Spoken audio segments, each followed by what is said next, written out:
welcome. Thank you for joining me today. It is day 4 of these 12 days of live streams. So thank you for joining me. Let's start things off a little differently just to give people some time to get into the chat, to get their notifications, and yeah, let's see here. So first off, let's see. If this is your first time joining a live, put a 222 in the comments. If you are already a Patreon supporter, put a 333 in the comments. And if you are happy to be here and just happy to be sharing space together, throw up those heart emojis because that's what we like to see. That's what we like to do here is spread some love. All right, so grab your beverage, get settled in, take some time to relax. And we're going to start off by doing just some stretches because I like to call attention to the body, like to center ourselves in some way. So let's just do some gentle neck stretches, starting off with some shoulder rolls. And we'll just go roll our shoulders to the back. Awesome. Oh, yeah. Just wake up that body. Really remind yourself to take a moment to tune into the body and see where is your stress at. So now let's change directions, rolling the shoulders forward, and just really getting in there and scrunching them up and loosening that area of your body. Good. All right, now let's do some neck rolls, and we'll start by putting the chin down and then rolling to your left. And then we're going to roll all the way around. Really reaching for that stretch, but keeping the shoulders relaxed by allowing the elbows to remain heavy. And that should pull your shoulders away from your ears. Good. Oh yeah, feel that nice deep stretch there. Alright, and then let's go to the other direction. Roll around the other way. Really calling attention to the area where our stress can build up, right? A lot of people store their stress in their shoulders. So it's good to take some time and work that area out. Alright, now back to center. We're just going to do some simple like looking left, looking right, just to warm up that neck area still. So let's look left, center, right, center, left, center, right, center, left, center, right, center. Very good. Shake it out. Ah, yeah. Perfect. Thank you for joining us. Hi, Erica. Hello. Awesome. So today's topic is going to be about control fallacies, and that is part of a 15 styles of distorted thinking. Of cognitive distortions. So I thought it would be important to talk about this because the holidays can already be stressful. I know that people in the past would be worried about holiday parties, scheduling those parties, making sure they get gifts for everyone, food, what types of hors d'oeuvres, appetizers, what types of entrees, do you bring things, lots of questions come up. So there's a lot of stress around the holidays. And then you have the added interpersonal situations with family members. So family members that get in conflict with one another. Family members that, hi Lilu, thank you for joining me. Hi, so glad you could tune in. So family members, where there's some conflict, maybe you're not looking forward to seeing them. This year is very different. Perhaps we're not having those parties like normal. And so I wanted to talk about control fallacies and how they can be exacerbated during this stressful time. And also give you 4 ways to find balance with your cognitive distortions. So during the holidays, we may feel responsible for other people's happiness. We want to give them the best holiday experience. We want to give them the best gift. Or we just want everybody in general in our families to enjoy this time period. You might also feel like you have to take on all of the pain that the world is experiencing at this time.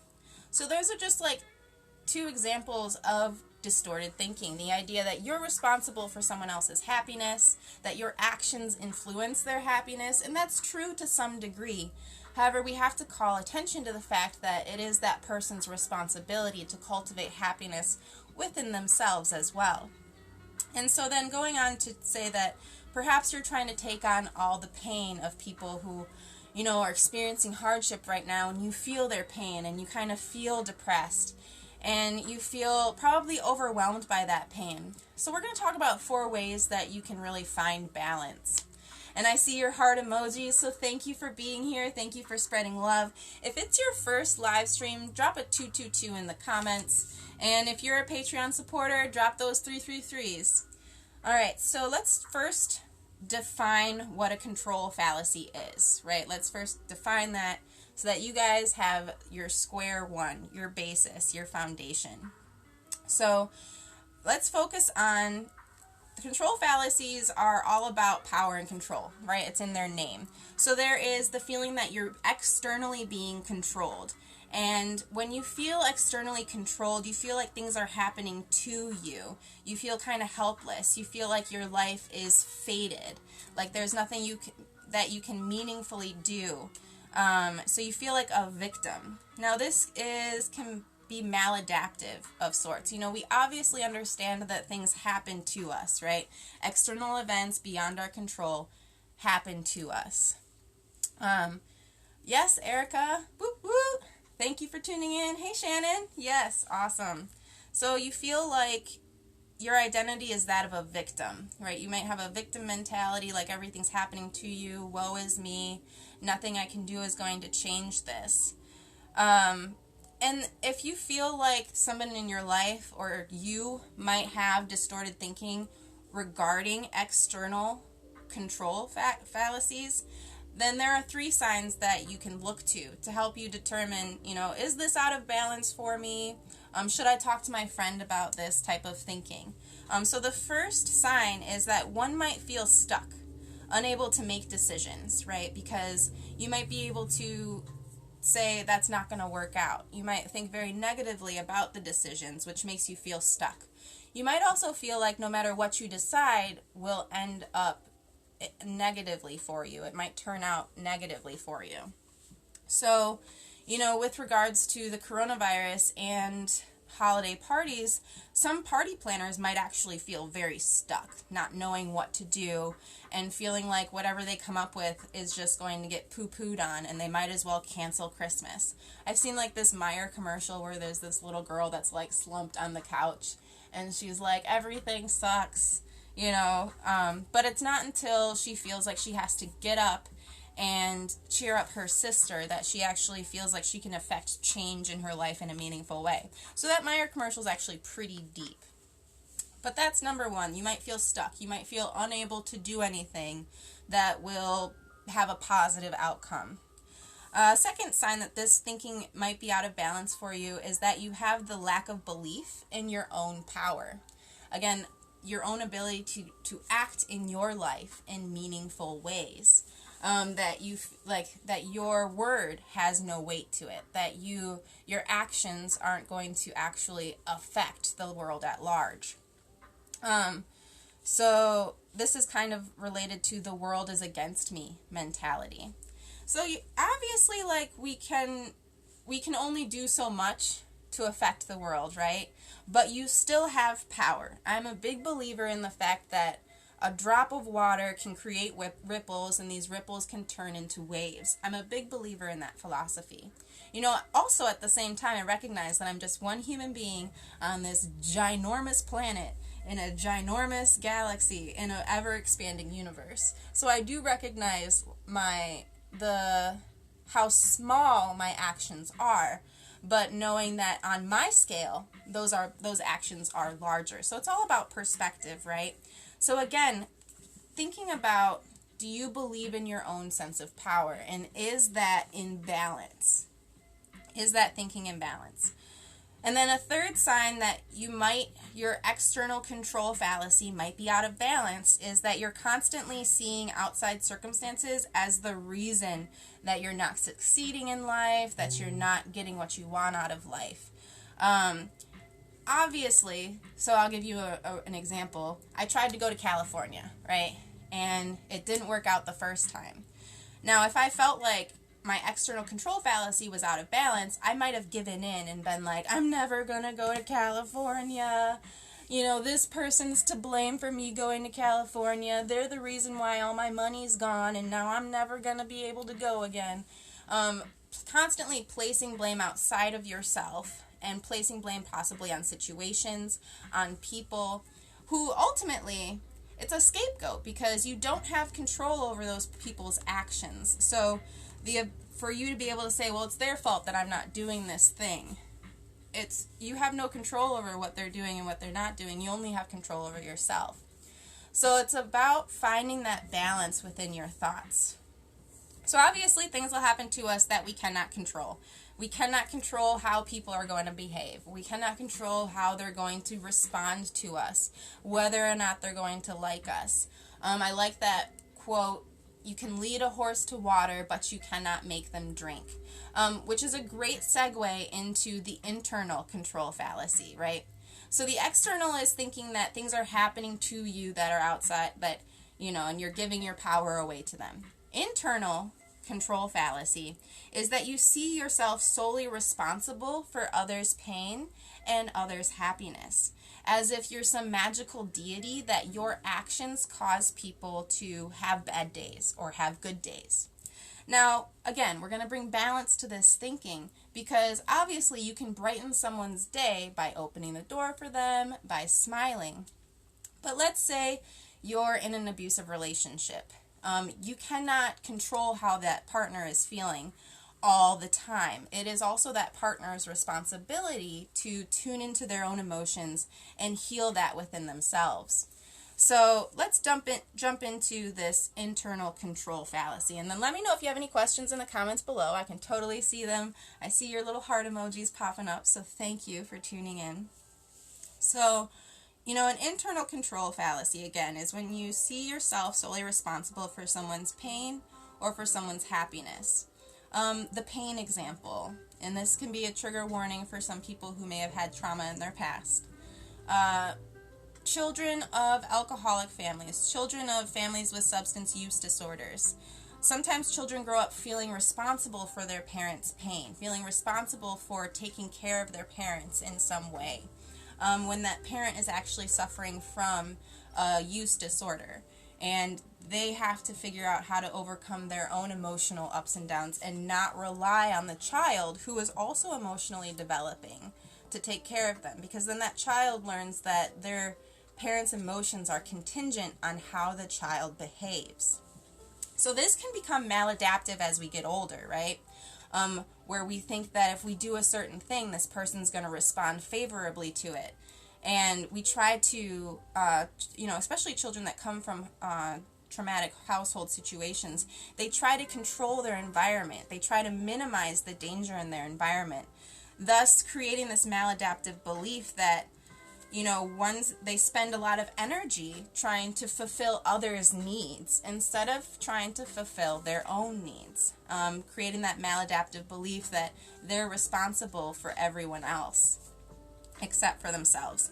So let's cover 3 signs to help you guys gain some insight into whether this thinking is in balance or out of balance for you. So the first sign is the belief that you're responsible for changing someone's emotional state. Now, obviously, when our partners, our family members, our friends are experiencing emotional difficulties, emotional strife, perhaps they're having a crisis situation and they're actively in a panic attack, let's say. It's not necessarily your responsibility to change their emotional state, but you can provide support for them. You can provide space for them to feel accepted for the emotions that they're having. And that's very nuanced. It's very nuanced. Again, I want to make sure that I'm covering the fact that there are some personality disorders that can be manipulative and as well. So we want to make sure that we're putting this in perspective here. So the belief that you're responsible for changing someone's emotional state.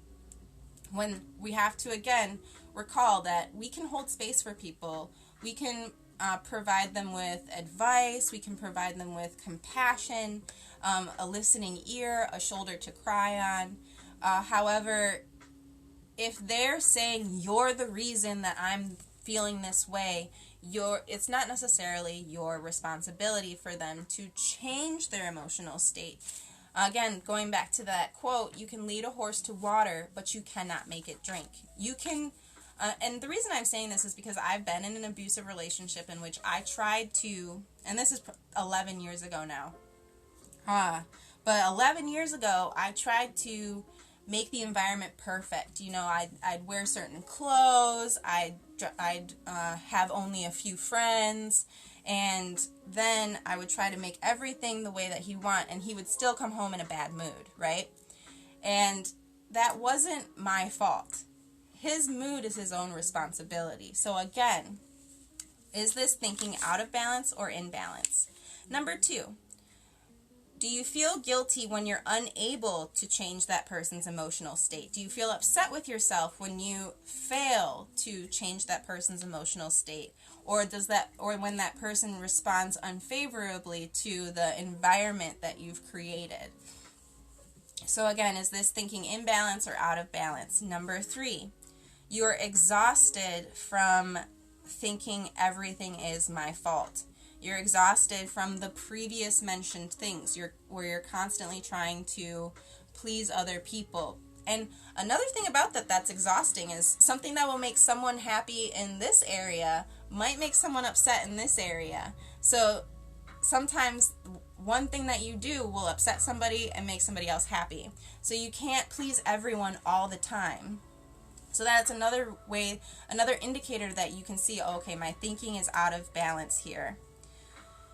So the more we try to control things, whether it be you feeling like you have to control everybody's emotions, you have to control everything in your environment, or feeling like things are having control over you, the more frustrated and angry we get.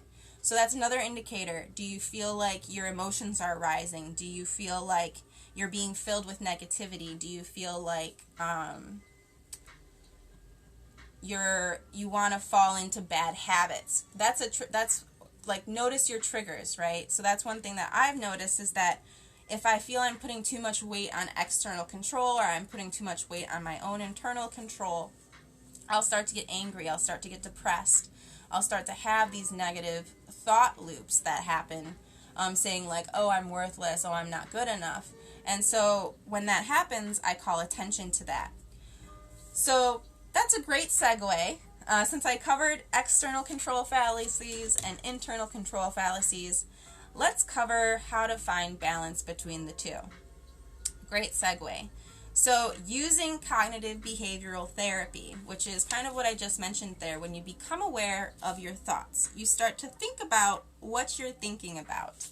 You start to think, oh, I'm having a negative thought spiral. I'm starting to think these negative things about myself that are absolutes, that if I was feeling more positively, I might not have these feelings. So calling attention to that. You can do so by journaling. There's also like worksheets online that you can use to help become aware of your own cognitive distortions. So you can bring awareness to those thoughts, which will help bring you balance. And through cognitive behavioral therapy, you'll start with small changes. You'll address one thought at a time so that it's not overwhelming for you. I'm just looking at my notes here. So number 2, on how to find balance if you have out of order thinking. I don't know why my brain just said that, but out of order thinking. Number 2 is allowing for shades of gray. You don't want to have all or nothing thinking, black or white thinking, that you're all good or you're all bad if something goes right or if something goes wrong, respectively. So you want to allow for shades of gray. I like to give the example of the, oh, I'm stupid, that comment, right? We say that so much, like, God, I'm dumb. You're not dumb. Let's bring some balance to that thought. You are not dumb. Perhaps what you did was dumb. Perhaps what you said was stupid. But you are smart enough. You are intelligent enough to figure it out. You are intelligent enough to correct the situation. So you want to allow for shades of gray. You know, sure, what you did or what you said was stupid, but there's a shade of gray there. You are intelligent enough to figure it out. Another example of this shades of gray thinking is that two things can exist at the same time. The fact that your parents love you and the fact that some of the actions they did harmed you. Those two thoughts can exist in the same reality. Another example of this is that you can care for someone, you can care for a partner or a friend or family member, and you can also release them, let them go, break up with them, set boundaries. So those two things can hold the same space. You can care for someone and you can set boundaries that possibly limit their contact with you. So allow for shades of gray. Avoid absolutes. So that avoiding absolutes is like avoiding saying always, never. Because, again, we're opening up the space for that shades of gray thinking. That allows for growth. That really allows you to grow instead of stunting your own growth by saying you're stupid. It really opens up your mind and your emotions for that growth, that expansion, for that improvement to occur. Okay? So that's number 2. Number 3, we're moving on to giving equal time to positive thinking. And what does that mean? That means that if you're actively in a fight with your spouse, with your partner, think of 3 positive things. Think of 3 things you're grateful for about your partner so that you can bring balance to your thinking, so that you don't catastrophize, which is another cognitive distortion, where you don't think everything's terrible about your partner. Bring your thoughts back into balance by giving equal time to positive thoughts. Perhaps if you're an artist, you're a musician, or an entrepreneur, and you have a setback on your project, it breaks, you have a breakdown in communication. Try to recall 3 things that are positive, 3 things about yourself that you're really proud of to help bring balance back to your thinking, especially when we're working on projects. We can get really hard on ourselves. Failure is actually an opportunity for us to grow, and having that mindset can help us progress on our path. And then number 4 is having a reality check-in. So again, with cognitive distortions, we can feel like other people, with the external control, we can feel like other people are causing things to happen to us. So checking in with reality, make sure we're not jumping to conclusions. Make sure we ask questions like, did you mean to do that? Did you mean to say that? You can use I feel statements like, I feel this action hurt me in some way. And then that helps you communicate to that person like, hey, I feel like this thing is going down and it's going to affect me like this. Communicate your worries. With an internal control fallacy, if someone cannot come to your party, it's not because of anything. It's not because of anything you did. If they tell you it's because they're worried for their health or they're worried for their family member, believe them. Know that it's because of something personal in their life, and that it has nothing to do with how they feel about you or with what you did to them. Because with internal control, we can kind of feel guilty. We can kind of feel like it's our fault that somebody isn't enjoying themselves. So just having a reality check-in and not jumping to conclusions. And going off of that, believing the person when they give you their response, and also choosing to think positively. Like, even if that person is lying to you, just know that they might be doing it in your best interest. They might be doing it so they don't hurt your feelings. Choose to think positively about the situation.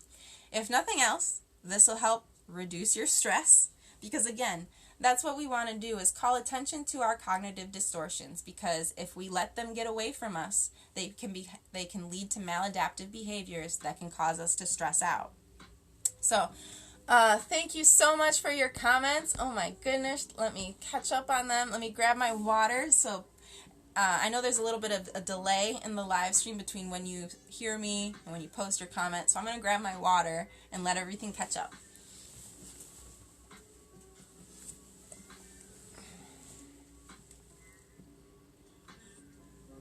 It's water with turmeric, by the way. Hi, June. Hi, Lilu. Yes, Lilu says you cannot do their emotional luggage. You cannot carry their emotional luggage for them. That's related to the internal control.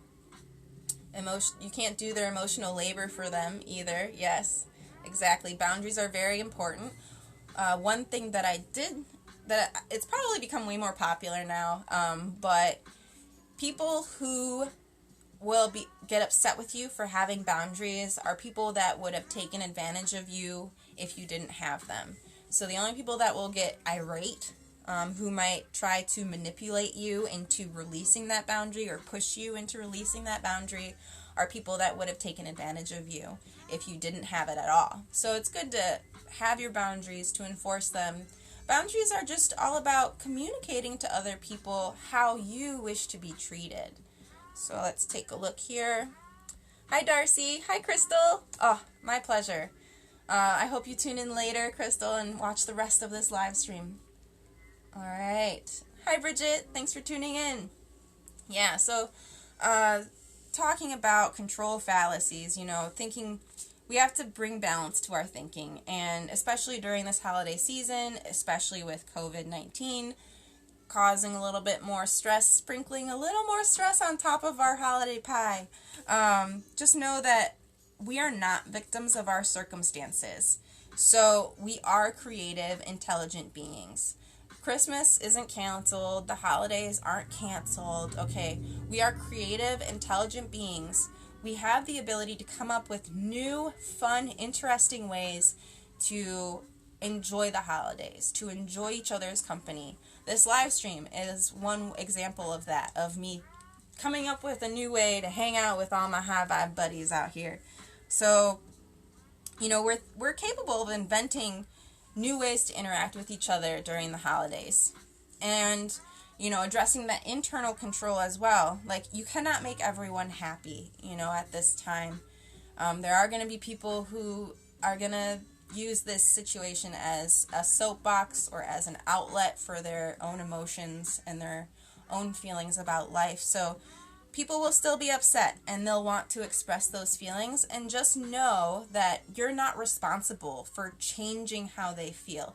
By all means, listen to them. By all means, provide that space, but you're not responsible for it. So, exude the energy, but once you realize that they have to change within themselves, it's okay to set a boundary there.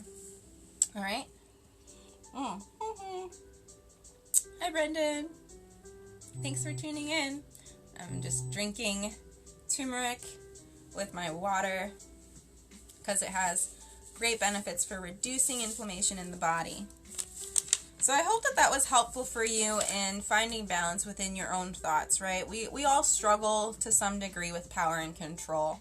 Some of us more than others, possibly because of a traumatic experience we've had in our life. And so our bodies and our minds are constantly looking for ways to limit danger in our reality. So it's important to notice when our thinking falls out of balance, and when, especially during stressful times, we can get triggered a lot. Turmeric for the win! Cheers! Bing! Awesome. So I'm just looking at my notes here, making sure that I covered everything that I wanted to for you high vibe humans today.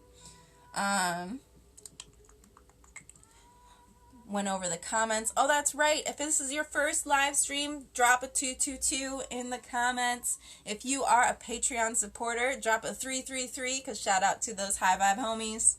And if you just enjoy being here, throw up those heart emojis. Let's spread some love, because that's what this is all about. Making sure we feel connected during this time where it's easy to feel isolated.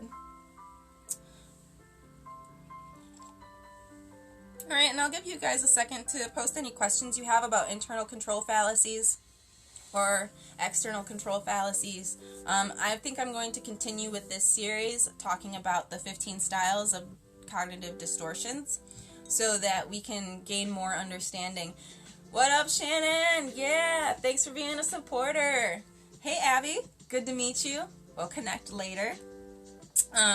But if you want to dive more in depth, if you have like more personal questions about distorted thinking, I do have a 15-minute free consultation where we can chat a little more in detail, so that you feel more comfortable sharing your story in a private setting.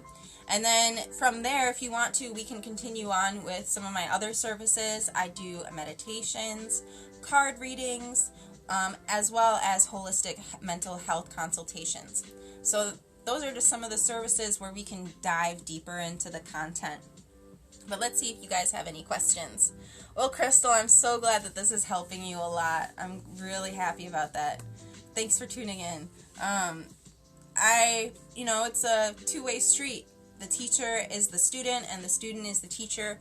One reason why I'm talking about this is because the last 2 weeks I've been studying this personally, just researching it personally, because it helps clarify, again, for me, when I'm catastrophizing, when I'm personalizing other people's actions, and taking things too personally.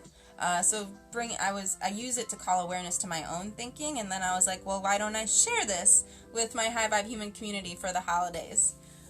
Because stress, again, can exacerbate certain styles of distorted thinking, and that's when our maladaptive behaviors can come out, our maladaptive coping mechanisms can come out.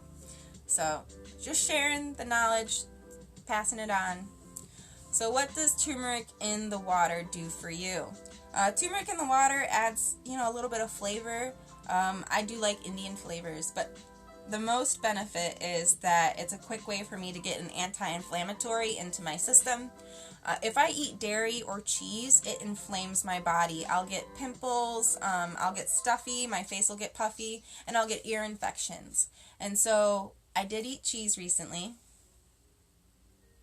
But one way that I can help reduce the pain that my body experiences is by taking an anti-inflammatory. And the most natural anti-inflammatory is turmeric. This blend is mixed with ashwagandha.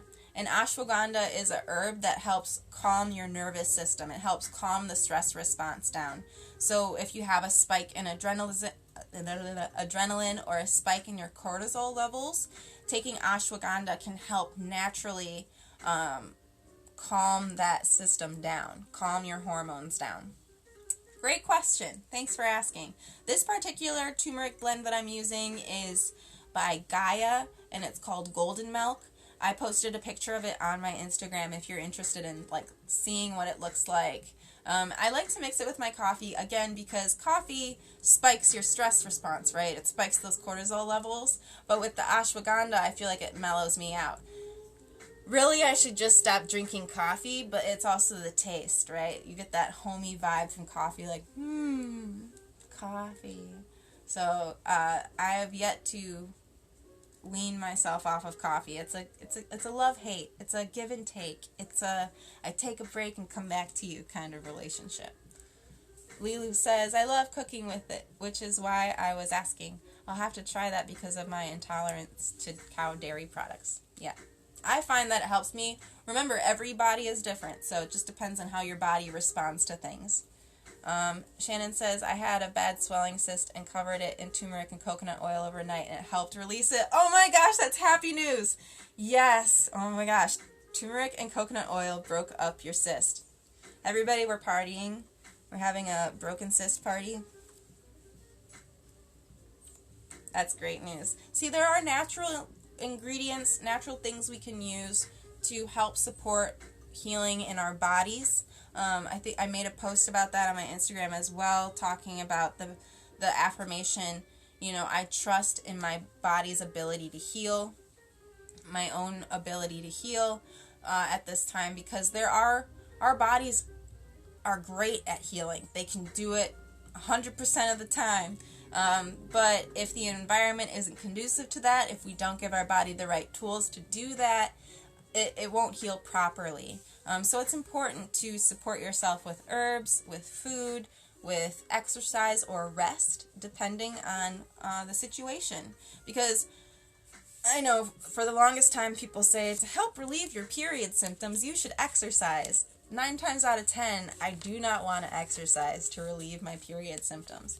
But sometimes resting helps, but sometimes exercise helps. So it just depends on the moment. So tune into your body to see what it needs in order for itself to heal. Thank you for sharing that. Hi, Justin. Thanks for tuning in. Yes, we finished talking about cognitive distortions. I'm going to be wrapping up this live stream quickly here, but I wanted to be able to take some questions from people, and then feel free to watch the live stream from the beginning and post your questions in the comments so that I can check in later and answer them for you. Woo! Lilu, I love ginger chews. Ginger chews are my favorite. It definitely helps me, especially when I get stressed out or anxious. It helps calm my stomach really quickly. Wow. Eucalyptus helps with your asthma, and peppermint oil on your temples behind your ears for migraines. Yeah, I heard that there are pressure points there too. Sometimes when I get a headache, I do tapping just in my sinuses just to, like, again, help release that area. Woo!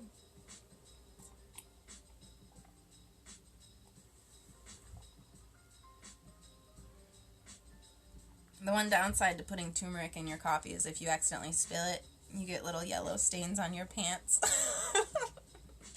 So then you gotta go back in and clean it. Well, it has been wonderful spending time with you High Vibe humans today. Let me put my thing down. Let's see if you have any more questions for me.